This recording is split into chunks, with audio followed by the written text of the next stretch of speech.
জীবনে একটা স্বপ্ন ছিল ভাই, যে বিদেশ গিয়ে যদি 50,000 টাকা স্যালারির একটা কাজ পাইতাম আর মায়ের বাপ জীবনে যত সমস্যা যত অভাব সব দূর করে লাইতাম।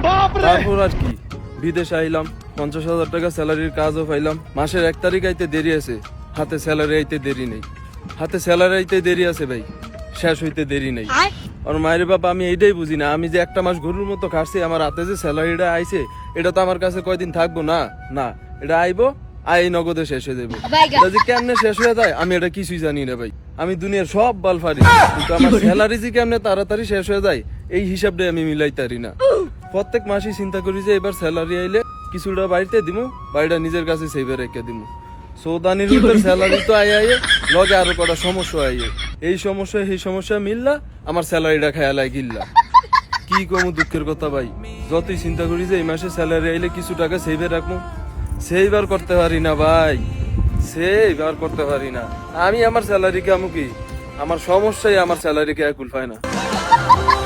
হতাশ ভাই, পুরাই হতাশ।